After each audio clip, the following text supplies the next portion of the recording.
Hello and welcome to this weekend's episode of The Winning Post, brought to you in association with the Serum Institute of India. I am Bhavika Thakkar. As always, we have a lot of racing action to catch up on, but before we get to that, let's take a look at the headlines.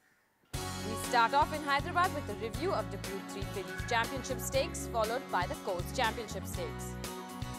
Plus a review of Singapore's Woodlands Handicap and Causeway Classic races. And finally, our resident expert Mohit Lalvani looking ahead to this weekend's races. One is the Idar Gold Trophy, and I think that's between two horses, an Acquired Taste and Ocean and Beyond. I'm going to go with an Acquired Taste because I think that's a stable in form. Marking the end of the Bangalore summer season, the action has now moved to Hyderabad for its monsoon season. And the big race on the 25th was the Group 3 Deccan Bookmakers Fillies Championship Stakes, and this was followed by the Colts Championship Stakes the weekend after. Let's take a look at how these races panned out.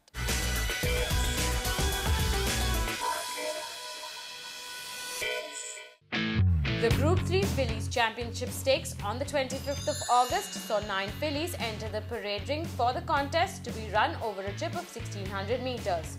In the field was the pacey shroff-trained Amelia, who had won the Group 1 Fillies Championship Stakes in Bangalore during the summer season, which was enough to ensure that she enjoyed the maximum support from the markets. She had placed 10th the last time out at the Group 1 Kingfisher Bangalore Derby and had earlier won the Ranjit Bhatt Memorial Gold Cup in Mumbai on March 10th. Kingfisher Bangalore Derby winning jockey A. Sandesh held the reins of the 3-year-old. Also in the field was Palm Springs from LD Silva stable, who was coming into the contest with a success record of 4 wins out of 8 starts, which included a win at her previous start, the PM Bokrawala Memorial Cup on August 5th. She had earlier won 3 consecutive races, starting off with Group 3, the Srimati Tigala Sulochna Reddy Memorial Byerly Turk Million on Jan 6th, followed by the Ales White Plate Division 2 on Jan 28th, and the Group 3 the Alcock Arabian Million on Feb 24th. The KV Srinivas chain Lucy Diamond was coming into the contest on the back of a victory at the S. Malakonda Reddy Memorial Cup Division 2 on July 29th.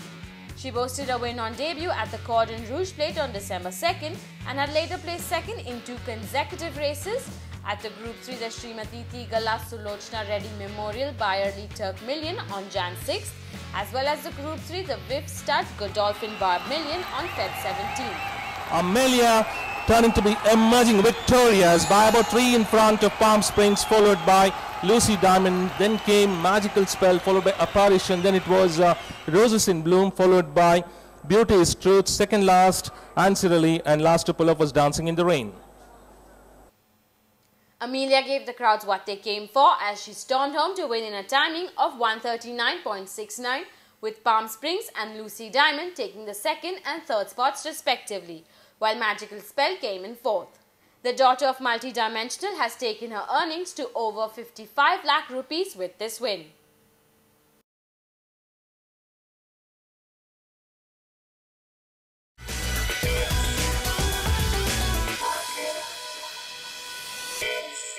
Well, clearly Pacey has raided Hyderabad. It's an exciting time in Hyderabad because the monsoon classics have begun.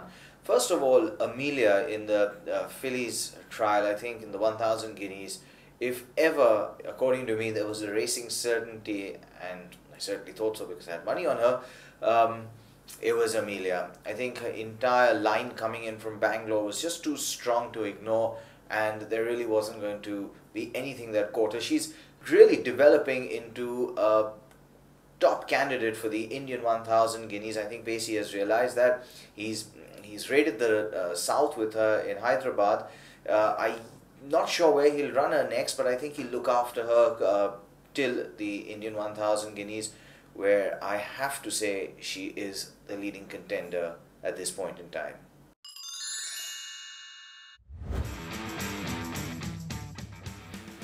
After the Fillies, it was time for the Colts to prove their mettle at the Group 3 Deccan Bookmakers Colts Championship Stakes on September 1st.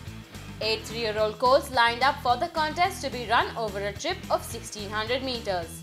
The pacey shroff-trained Acclaim was coming into the contest with a success record of 2 wins out of 4 starts, which included a win on debut at the Dadi Aidenwala Trophy Division 1 on March 31st in Mumbai, followed by another win at the Lady Gibraltar Plate Division 1 on May 25th in Bangalore.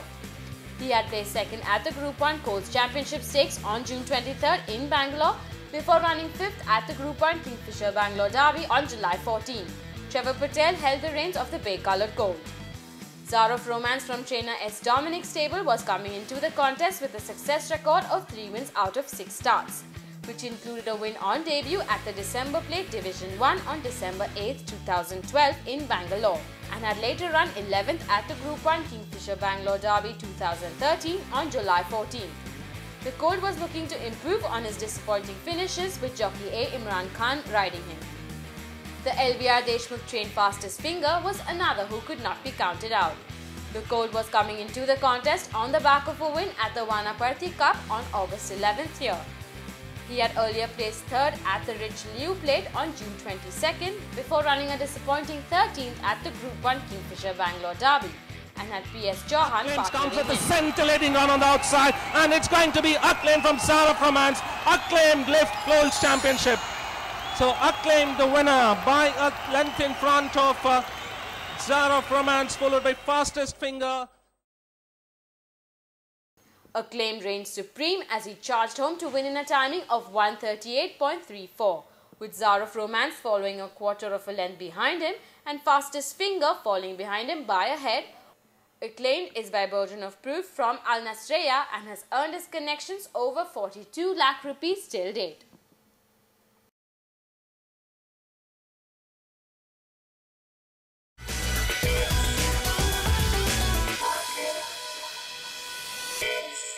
What struck me from Acclaimed's victory is the fact that he's actually making Alan Dare's form from Bangalore look even stronger.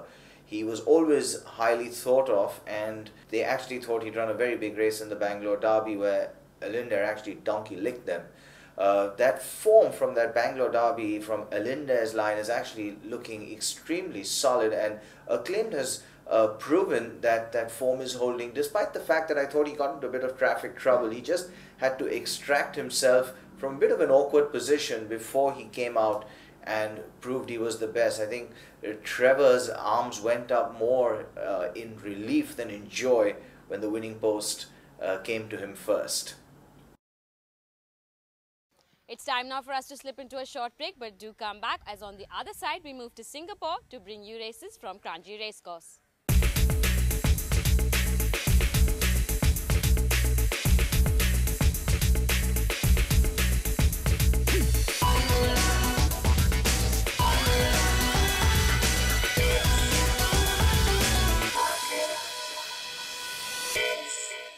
Welcome back to the Winning Post, brought to you in association with the Serum Institute of India.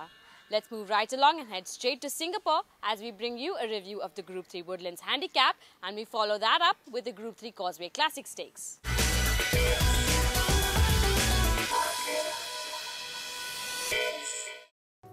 The Group 3 Woodland Classic on the 9th of August saw 8 horses come into the parade ring for the contest that will be run over a trip of 1200 meters on the poly track.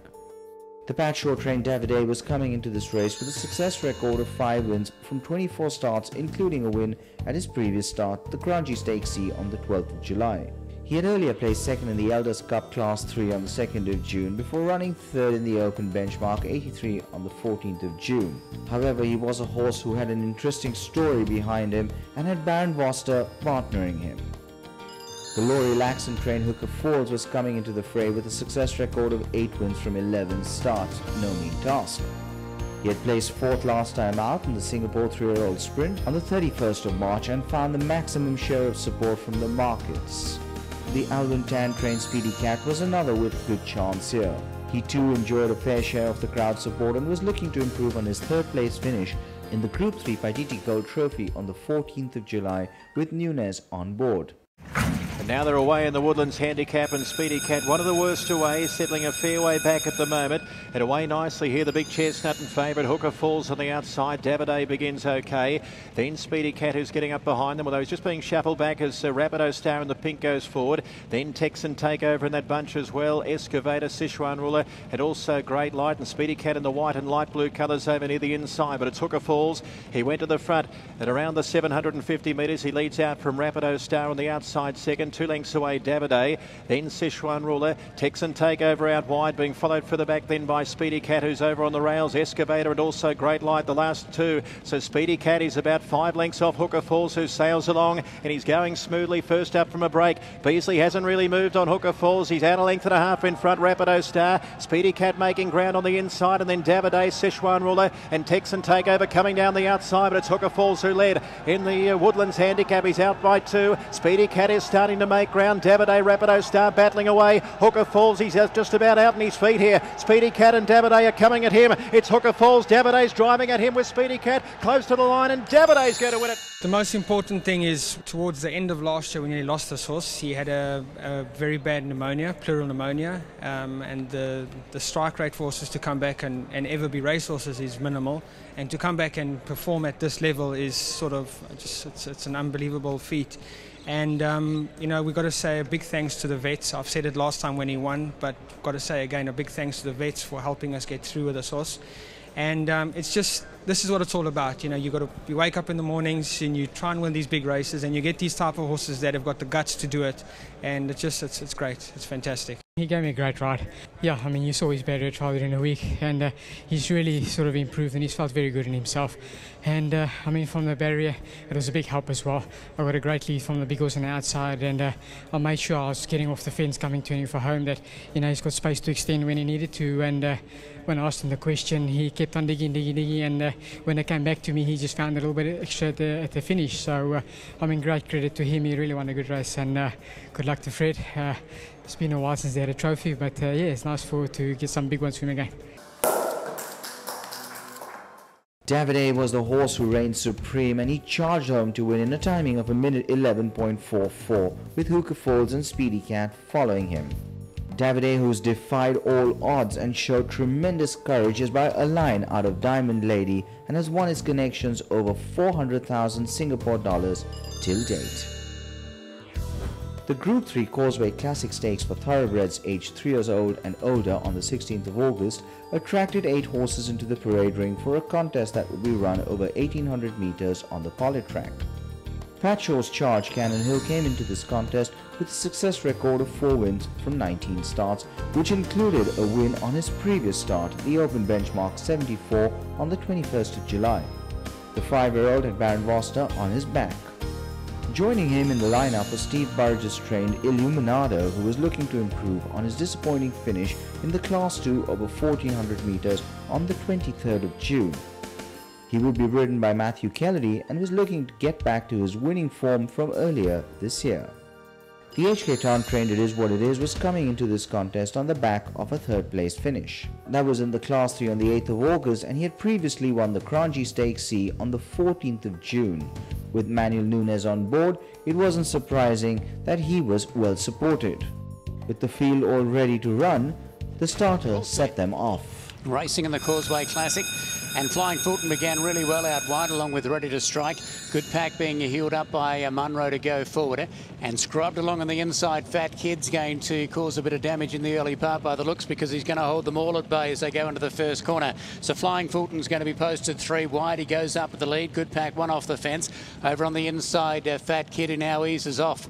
They were followed by Ready to Strike. Then came, next of all, Cannon Hill. Illuminado over on the inside. It Is What It Is. And last of all, as they go into the back, is Tenzing. Good Pack is the leader with the speed, just settling a little now at the 1200 metres. He led by 3 parts over the favourite Flying Fulton, or the joint favourite Flying Fulton in second, then Fat Kid. 2 lengths away to the other joint favourite, Ready to Strike, in 4th position. It Is What It Is with the lightweight is making ground around the outside of Cannon Hill, then Illuminado. And last of all is Tenzing. Midway down the back, and Good Pack shows the way in the Causeway Classic as they draw to the 900, led by a half over Flying Fulton as they turn off the back now. Ready to Strike is creeping a little closer. The outside, It Is What It Is. They were followed by Fat Kid, who's being scrubbed along. Then came Cannon Hill, Illuminado being a hard-ridden, trying to pick up some ground, and Tenzing back at the rear. Top of the straight they come. Good Pack still travels okay. Flying Fulton about a length away on the outside. Ready to Strike, trying to sneak up on the leaders back now from It Is What It Is. horse. They were followed by Cannon Hill. Into the stretch they come. Good pack, led by a half. It is what it is. Looks the danger down the outside. Cannon Hill, Illuminato run on. Flying Fulton is done with, so too ready to strike. Cannon Hill, Illuminato sweep up on the outside. It is what it is. Can't go with them. Illuminato, it is what it is. Slogging it out. Cannon Hill over on the inside with Illuminato. Cannon Hill, he wants to run around a little bit, but he's going to be too good. He draws away, and Cannon Hill takes it out for Vorster. Yeah, as I said last time, I think he's going to be a nice horse for the Gold Cup. Obviously, we'll just have to now just see how he pulls up and go from there. But he won a very good race tonight. Obviously, the weight helped and the pace helped. So, you know, he's a type of horse that when he arrived, he was looking to battle to win a Class 3, but then he's improved it. But they thought highly of him before, so obviously we just found the mojo. I was always careful not to get too far behind, but I jumped on it for the first 2.5 furlongs. They were going far too quick, and you know, he's the type of horse you can't really bustle him too much. So you know, going into the black shoes, I just left him alone, let him get into his comfortable stride. And even though they were going quick, they still kept on sweeping. Down at the 800, so I said, just bide my time, wait for they're going to come back to me. And at the 800, he started to travel into the race comfortable. And top of the stride, they just brought him out for a nice clear run. He looked to run out a little bit, but he kept on doing his job down to the line, and he really won a good race. Yes, the weight did help him, but you know, this horse has stepped up and he has improved, so he's turned into a handy little horse. Cannon Hill scorched the field to win in a timing of 1:51.41. Illuminato and It Is What It Is took second and third spots respectively. Cannon Hill is by Holy Roman Emperor from Upperville and has taken his earnings to over 220,000 Singapore dollars with this victory. We're going to slip into a short break here, but stay with us. After the break, our resident expert Mohit Lalvani brings you his tips for this weekend's biggest races.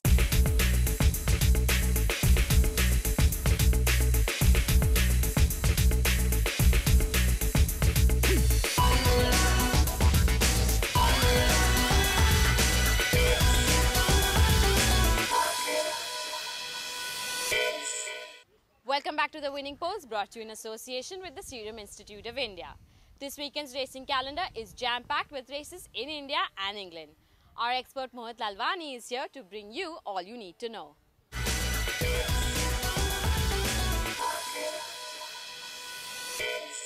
Looking ahead to this weekend's racing, well, we've got a big race happening in the UK, and that's the Betfred Sprint. Of course, we've got Dr. Cyrus Poonawala's Gordon Lord Byron running, and this will be his real shot at winning his first Group 1 race, I should say. His main threat will come from Kingsgate Native, I believe, but of course here in India we are all rooting for him, and of course that race is also live on Neo Sports on Winning Post Live. So he's the second rated horse in the field.